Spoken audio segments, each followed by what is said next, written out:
Hello everyone, welcome to the third lecture of entomology on my YouTube channel Go for Agriculture। तो guys अभी तक के lecture में हमने इंसेक्ट्स के जनरल कैरेक्टर्स, उसके एक्सोस्केलेटन और उसके एंडोस्केलेटन के बारे में पढ़ लिया है। तो जो मैंने लास्ट लेक्चर अपनी ली थी सेकंड लेक्चर, उसमें बताया था कि इंसेक्ट के एक्सोस्केलेटन क्या होता है और उसका एंडोस्केलेटन क्या होता है। तो जब हम एक्सोस्केलेटन पढ़ रहे थे उसमें मैंने क्यूटिकल और एपिडर्मिस के बारे में बताया था। तो क्यूटिकल्स में कुछ एग्जिट्स होते हैं, किस लिए? उनके सिक्रीशन के लिए, बॉडी सिक्रीशन जो होता है वो बाहर निकलता है। तो जो क्यूटिकल लेयर होता है उसमें बहुत सारे ग्लैंड्स पाए जाते हैं। डिफरेंट इंसेक्ट्स में वो जो ग्लैंड्स हैं अलग अलग तरीके से मॉडिफाई हुए रहते हैं। जैसे अगर हम बात करें हनी बी के केस में, तो हनी बी के केस में पाया जाता है वैक्स ग्लैंड। ठीक है, जैसे हम जानते हैं जब हनी बी हनी का को रिगरगेट करती है अपने हनी कॉम में, तो उसको वैक्स लेयर से क्या करती है, कवर कर देती है, ताकि हनी जो है ऊज आउट होकर बाहर ना आए। ठीक है, तो ये वैक्स ग्लैंड हो गया हनी के केस में। ठीक है, दूसरा होता है लैग ग्लैंड। वो कहाँ होता है? लैग इंसेक्ट के केस में। ठीक है, थर्ड होता है मॉल्टिंग ग्लैंड, जिसके बारे में अभी हम मॉल्टिंग पढ़ेंगे तो उसमें डिटेल में पढ़ेंगे मॉल्टिंग ग्लैंड के बारे में। ठीक है, और लास्ट होता है पॉइजन ग्लैंड, जो कि स्लग कैटरपिलर्स में पाए जाते हैं। ठीक है, तो हमारा अगला टॉपिक है functions of body wall. Body wall means exoskeleton. तो एक्सोस्केलेटन का मेन फंक्शन क्या है? प्रोटेक्शन का। तो इसीलिए उसका पहला जो प्रॉपर्टी है वो क्या है? It acts as external armour. दूसरा है it protects the organ from injury.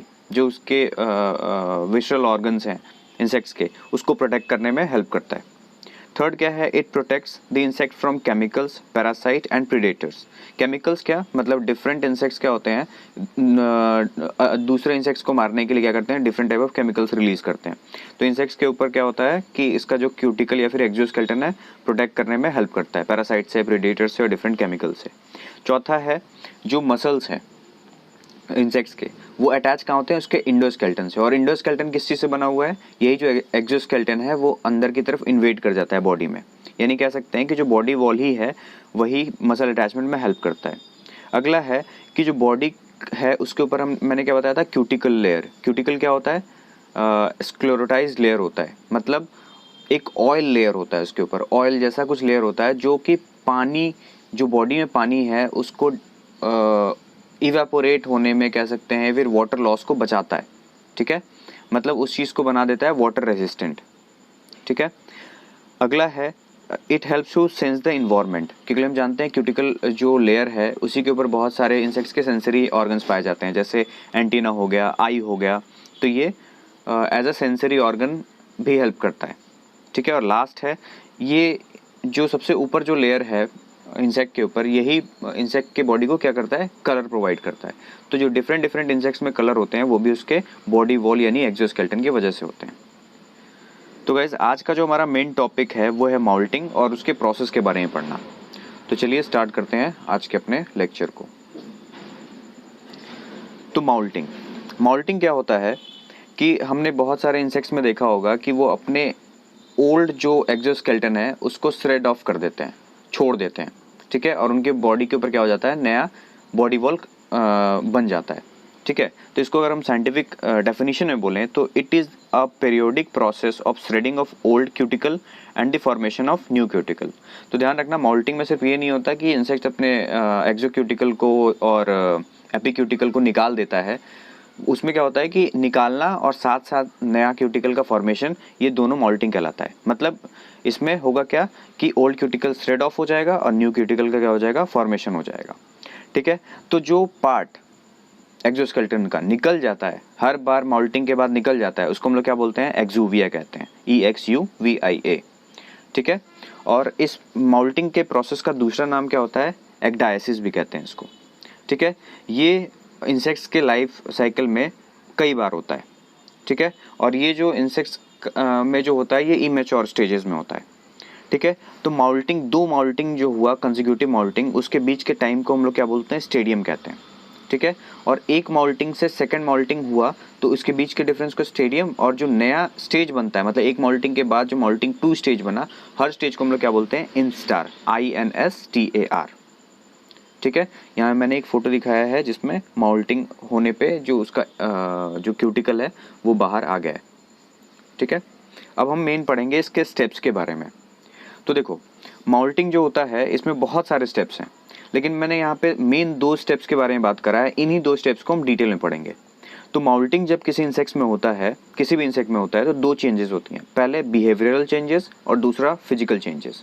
तो पूरा कहानी स्टार्ट कैसे होता है, क्या होगा, जो इंसेक्ट्स होगा वो खाना छोड़ देगा, यानी स्टॉप फीडिंग। दूसरा, वो बहुत ज़्यादा इनएक्टिव हो जाएगा, ठीक है, और अपने में intake of air and water को बढ़ा लेगा, ठीक है। तो ये चीज़ें इसके बिहेवियरल चेंजेस में आती हैं। मतलब अब देखो, कोई भी इंसेक्ट या फिर कोई भी ऑर्गेनिज्म जब इनटेक ऑफ एयर और वाटर जब बढ़ा लेता है तो उसके बॉडी में क्या हो जाता है, ब्लड फ्लो ज़्यादा हो जाता है, ठीक है। तो ये इसके किस में चेंजेस आता है, बिहेवियर में। अब चीज़ें स्टार्ट होती हैं ब्रेन से। तो ब्रेन में सबसे पहले क्या होता है, जो ब्रेन के जो सेल्स हैं यानी न्यूरॉन्स, वो प्रोथोरेसिकोट्रोपिक हार्मोन का रिलीज़ करते हैं, ठीक है। ये ब्रेन से जो हार्मोन है ये रिलीज़ हुआ और प्रोथोरेसिक ग्लैंड के पास पहुंचा। ये प्रोथोरेसिक ग्लैंड के पास पहुंचने के बाद इस ग्लैंड को एक्टिव कर देता है। प्रोथोरेसिक ग्लैंड कहाँ होता है, उसके थोरैक्स रीजन के एंटेरियर पार्ट पे, ठीक है। जब ये ग्लैंड जो है एक्टिव हो जाएगा तो ये माउल्टिंग हार्मोन को सिक्रीट करेगा। माउल्टिंग हार्मोन का भी हम एग्जांपल देखेंगे, एक वीडियो में है, इसी में मैं आगे जब कंटिन्यू करूंगा तो बताऊंगा, ठीक है। अभी जो माउल्टिंग हार्मोन है जो कि प्रोथोरेसिक ग्लैंड से सिक्रीट हुआ है, वो जाएगा एपिडर्मल सेल्स यानी जो क्यूटिकल के नीचे सेल्स होता है उनके पास, और उसको एक्टिवेट कर देगा, जो कि सिक्रीट करती है माउल्टिंग जेल या फिर फ्लूइड, जो कि आगे का पूरा माउल्टिंग का प्रोसेस कंटिन्यू करता है, ठीक है।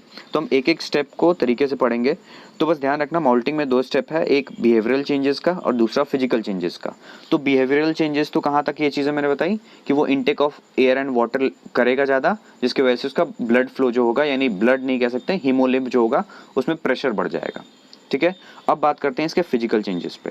तो फिजिकल चेंजेस में क्या होगा, जो उसका एपिडर्मल सेल्स हैं, ठीक है, एपिडर्मल सेल्स वो क्या हो जाएंगे, अपने साइज में बढ़ जाएंगे, उसकी एक्टिविटी क्या हो जाएगी, बढ़ जाएगी, प्रोटीन कंटेंट क्या होगा, वो भी बढ़ जाएगा। इस चीज़ को हम अब समझते हैं वीडियो से। तो सबसे पहले क्या होता है, जो एपिडर्मल सेल्स हैं वो जो है अपनी एक्टिविटी को बढ़ा देते हैं, ठीक है, उसमें प्रोटीन कंटेंट बढ़ जाता है और जो सेल्स हैं साइज़ में बड़े हो जाते हैं। उसके बाद क्या होता है, सेल डिवीजन करके, और ये सेल डिवीजन क्यों होता है, अभी मैंने क्या बताया था कि जो ब्रेन सेल्स हैं उन्होंने हार्मोन रिलीज़ करा है, फिर प्रोथोरेसिक ग्लैंड जो है उसने हार्मोन रिलीज़ करा है, और वो फाइनली जो हार्मोन है वो कहाँ आता है, इस जो नीचे लेयर ऑफ सेल्स हैं, ये एपिडर्मल सेल्स हैं, इनके पास आता है, और इनमें क्या कर देता है, इन सेल्स को क्या कर देता है, वो एक्टिवेट कर देता है। एक्टिवेट कर देना मतलब इनकी एक्टिविटी बढ़ जाती है, प्रोटीन कंटेंट बढ़ जाता है, और ये सेल्स फाइनली क्या करने लग जाते हैं, अपने आप को माइटोटिकली डिवाइड करते हैं। जब इन सेल्स का नंबर बढ़ने लगता है, ठीक है, अभी हम देखेंगे, अब इन सेल्स का नंबर क्या हो जाएगा, बढ़ेगा। अब सेल्स के नंबर बढ़ने से क्या होगा, टेंशन इंक्रीज होगा, ठीक है। टेंशन बढ़ने की वजह से क्या हो जाएगा, जो लेयर है, ये जो लेयर दिख रहा है यहाँ पे, ये जो लेयर है ब्लू लेयर, ये है हमारा इंडोक्यूटिकल, ये है एक्सोक्यूटिकल लेयर, और ये है सबसे ऊपर जो है एपिक्यूटिकल, ठीक है। तो अब ये जो लेयर है उसमें स्पेस बन जाएगा, क्यों होगा, जो सेल्स हैं क्यूटिकल के वो क्या हो जाएंगे, उसमें टेंशन इंक्रीज हुआ और वो सेल्स क्या हो जाएंगे, लूज हो जाएंगे, यानी एपिडर्मिस से क्या हो जाएंगे, वो अपने आप को डीअटैच कर लेंगे। इस प्रोसेस को हम लोग बोलते हैं एपोलाइसिस, ठीक है। तो अभी सबसे पहला स्टेप में क्या हुआ, एपोलाइसिस हुआ, यानी ये जो स्पेस है वो फॉर्म हो गया। अब इस जो स्पेस बना है इसमें क्या होगा, इसमें सिक्रीशन होगा, किस चीज़ का सिक्रीशन, इस स्पेस को हम लोग बोलते हैं सब क्यूटिकुलर स्पेस।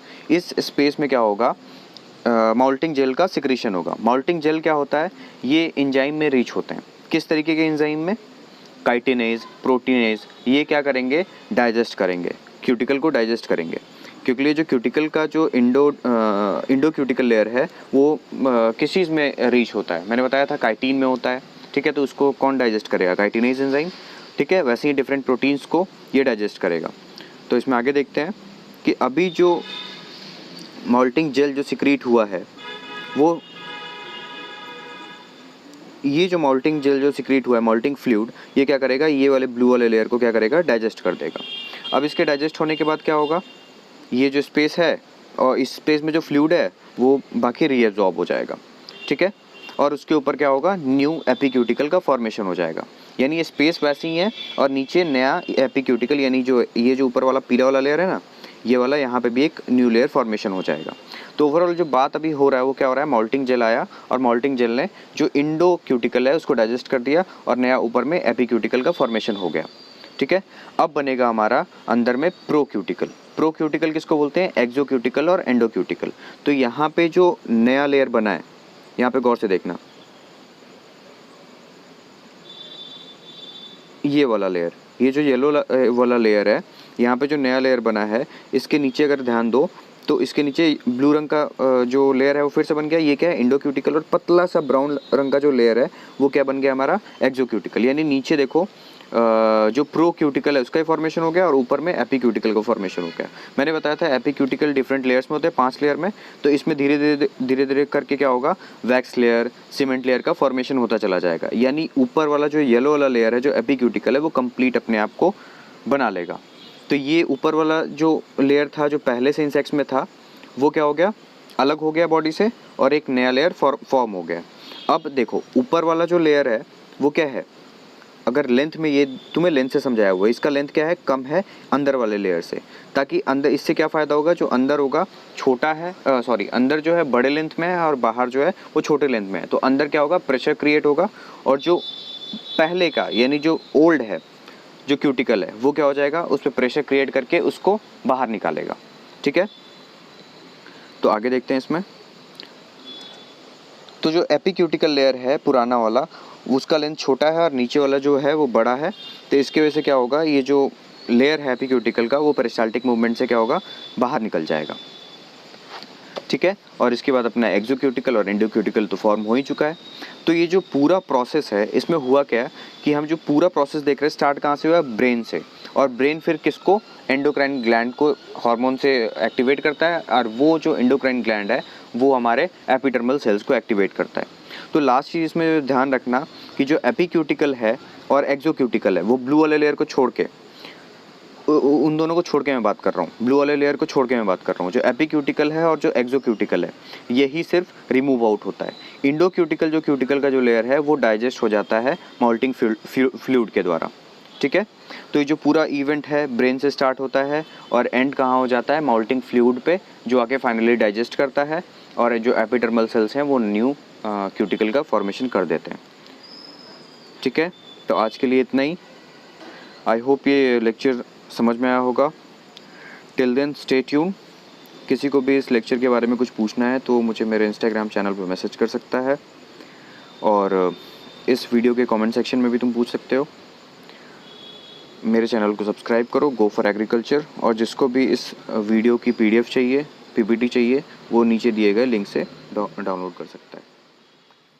Thank you.